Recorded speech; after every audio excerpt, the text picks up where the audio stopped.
এতক্ষণ কোথায় ছিলে তুমি? তোমার জন্য কখন থেকে অপেক্ষা করছি। তুমি জানো না তোমাকে আমার কতটা প্রয়োজন। আমারও তোমাকে প্রয়োজন। আমিও সবসময় তোমার সঙ্গে থাকতে চাই।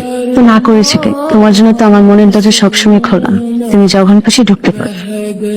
আমিও তো সবসময় চাই তোমার মনের দরজার মধ্যে ঢুকতে, কিন্তু কি করবো বলো, কাজের এত চাপ, চাইলে তো আর সবসময় মনের দরজায় আসতে পারি না। এটা তোমার সাহস? তুই আমার বেডরুমে ঢুকেছিস, আবার আমার সাথে রোমান্টিক কথা বলছিস। তুই কোনো সুযোগ নেওয়ার চেষ্টা করছিস? হ্যাঁ, না না না, বিশ্বাস করেন আমি ইচ্ছা করে এইসব কাজ করি নাই। তোকে বিশ্বাস করবো? তোর মতো ছোট লোক বেমানকে বিশ্বাস করে তো বিয়ে করেছিলাম। কত আশা ছিল মনের মতো বাসর করব, আর আমার সেই আশাতে তুই ধোঁয়াশাত মিশিয়ে দিয়েছিস। আমার সাথে প্রতারণা করেছিস, বিশ্বাসঘাতকতা করেছিস, আর তুই বলছিস তোকে বিশ্বাস করবো? আমাদের মতো গরিব মানুষরা তো মিথ্যা কথা কয়, এই আপনাদের মতো বড় লোক মানুষরা সবসময় সত্যি কথা কয়। আমি এখানে আইছিলাম সকালবেলায় চা দেওয়ার জন্য, আপনি কি করলেন?